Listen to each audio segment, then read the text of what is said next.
দিবস উপলক্ষে আজকের এই আলোচনা সভার সম্মানিত প্রধান অতিথি মাওলানা আব্দুল হামিদ খান ভাসানীর একান্ত সহচর,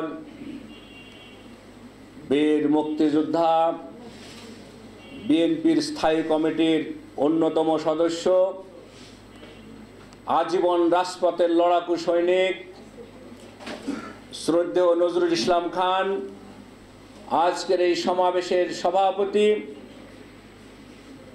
মাওলানা আব্দুল হামিদ খান ভাসানীর একান্ত সহচর, যিনি এই শতাব্দীতে এই সময় এসে মাওলানা ভাসানীর আদর্শকে বাস্তবায়ন করার জন্য রাজপথে লড়াই সংগ্রাম করছেন, ৭১-এর বীর মুক্তিযোদ্ধা, এই ২৪-এর গণঅভ্যুত্থানে যিনি চরম দুঃসময়ে যখন বাংলাদেশের অধিকাংশ রাজনৈতিক দলের নেতৃবৃন্দ মাঠ ছেড়ে পালিয়েছিলেন, ঠিক সেই সময় যিনি আমাদেরকে সাথে নিয়ে এই ফ্যাসিস্ট বিরোধী আন্দোলনে নেতৃত্ব দিয়েছিলেন, রুখে দাঁড়িয়েছিলেন, যার ফলশ্রুতিতে এই ১৯শে জুলাই প্রেস ক্লাবের সামনে ফ্যাসিস্ট আওয়ামী সরকারের পেটোয়া বাহিনী, পুলিশ বাহিনী সরাসরি যার মাথাতে গুলি করে হত্যা করার চেষ্টা করেছিলেন, সেই আমাদের প্রিয় নেতা বীর মুক্তিযোদ্ধা শেখ রফিকুল ইসলাম বাবলু সহ ভাসানী অনুসারী পরিষদের সর্বস্তরের নেতা এবং কর্মী ভাই ও বোনেরা, আসসালামু আলাইকুম রহমতুল্লাহ। প্রিয় সাথী ও বন্ধুগণ, আমি সংক্ষিপ্তভাবে দু একটি কথা বলে আমার বক্তব্য শেষ করব।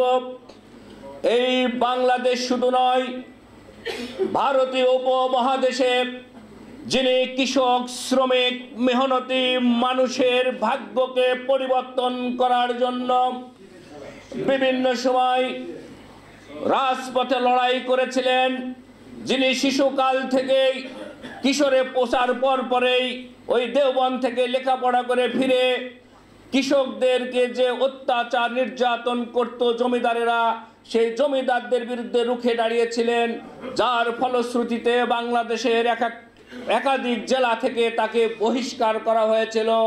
তিনি গিয়ে আশ্রয় নিয়েছিলেন আসামে।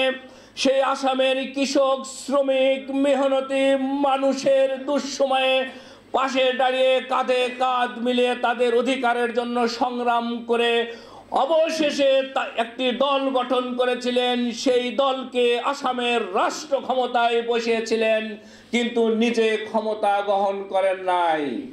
প্রিয় সাথী ও বন্ধুগণ, শুধু তাই নয়, পরবর্তীতেই ব্রিটিশ বিরোধী আন্দোলনের ফসল হিসাবে যখন ভারতীয় উপমহাদেশ দুটি ভাগে ভাগ হয়েছিল, একটি পাকিস্তান আর একটি ইন্ডিয়া, সেই পাকিস্তানের যে রাজনীতি, সেই রাজনীতিতে তিনি ছিলেন এক অবিসম্বাদিত নেতা। তিনি একটি দল গঠন করেছিলেন আওয়ামী লীগ, সেই দলকে রাষ্ট্রীয় ক্ষমতায় বসিয়েছিলেন।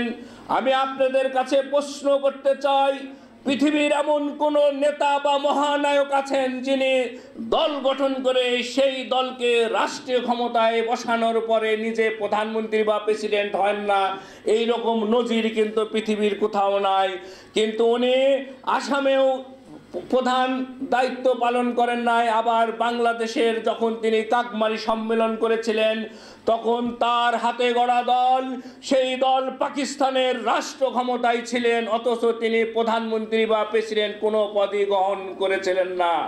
তার অনুসারীরা ক্ষমতায় থাকার পরেও তারা যখন সাম্রাজ্যবাদের কাছে নত স্বীকার করেছিলেন, এই মাওলানা ভাসানী তাদের বিরুদ্ধেই রুখে দাঁড়িয়ে কাকমানিতে একটি সাংস্কৃতিক সম্মেলনের নামে মানুষকে আহ্বান করেছিলেন।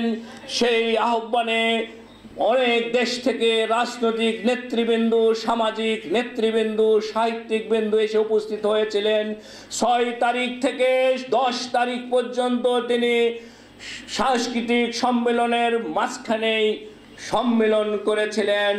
প্রিয় সাথী ও বন্ধুগণ, সেই সম্মেলন থেকেই মাওলানা ভাসানী পাকিস্তানকে সালাম জানিয়ে পাকিস্তান ভাঙ্গার দামামা বাজিয়ে তুলেছিলেন এবং বাংলাদেশকে স্বাধীন করার যে দৃঢ় প্রত্যয় সেটি ঘোষণা করেছিলেন। আমরা দায়িত্বহীন ভাষায় বলতে চাই, ইতিহাসকে যেভাবেই লেখা হোক না কেন, মাওলানা ভাসানীকে বাদ দিয়ে বাংলাদেশের স্বাধিকার কোনো ইতিহাস লেখা হতে পারে না। প্রিয় সাথী ও বন্ধুগণ, বর্তমানে যে অন্তর্বর্তী সরকার রয়েছেন, যে সংস্কার কমিশন করেছেন, তাদের কাছে উদাত্ত আহ্বান জানাবো, আপনারা মাওলানা আব্দুল হামিদ খান ভাসানীকে ইতিহাসের সঠিক স্থানে স্থান দিয়ে সঠিকভাবে মূল্যায়ন করুন। তা না হলে বাংলাদেশ লক্ষ্যে পুঁছবে না, পথহারা হবে। প্রিয় সাথী ও বন্ধুগণ, আজকে বাংলাদেশে ফ্যাসিস্টবাদেরা আবার ঘুরে দাঁড়ানোর চেষ্টা করছে। আপনাদেরকে সজাগ থাকতে হবে যে বাংলাদেশ নতুনভাবে এই 24-এর গণঅভ্যুত্থানের মাধ্যমে ফ্যাসিবাদ মুক্ত হয়েছে। সেই ফ্যাসিবাদ মুক্ত করতে গিয়ে আমার নেতা রক্ত দিয়েছে, আমার দেশের কৃষক শ্রমিকের সন্তানেরা রক্ত দিয়েছে। প্রায় 2000 প্রাণের বিনিময়ে এই অভ্যুত্থানের সফলতা এসেছে। এটিকে আমরা হাতছাড়া হতে দিতে পারি না, এটিকে ব্যাহত হতে দিতে পারি না। আমি বলতে চাই, এই ফ্যাসিবাদের পক্ষে যারা কথা বলছেন, বিভিন্ন কারণে তারা বিভিন্ন সময় ওই ফ্যাসিবাদের দালালি করেছেন। আমরা 17 বছরে আপনাদের ইতিহাস ভুলে যায় নাই। আপনারা চলতে ফিরতে বিভিন্ন সময় এই ফ্যাসিস্ট হাসিনার গুণগান করেছেন, তাদের প্রশংসা করেছেন, তাদের উন্নয়নের গুণগান গেয়েছেন। কিন্তু বাংলাদেশকে যে তলাবিহীন ঝুড়িতে পরিণত করা হয়েছে, বাংলাদেশের ব্যাংকে লুট করা হয়েছে, বাংলাদেশের গণতন্ত্রকে হত্যা করা হয়েছে, সেই বিষয়ে আপনারা কথা বলেন নাই। সুতরাং আগামী দিনের বাংলাদেশ হবে শোষণমুক্ত বাংলাদেশ, আগামী দিনের বাংলাদেশ হবে ফ্যাসিজম বিরোধী বাংলাদেশ, আগামী দিনের বাংলাদেশ হবে সুজলা শস্য শ্যামলা ন্যায় নীতির ভিত্তিতে পরিচালিত একটি বাংলাদেশ। সেই বাংলাদেশ বিনির্মাণে আমাদের অতন্ত্র প্রহরী হিসাবে কাজ করতে হবে। সেই উদাত্ত আহ্বান রেখেই আমি আমার বক্তব্য এখানে শেষ করছি। এই পর্যায়ে বক্তব্য নিয়ে আসছেন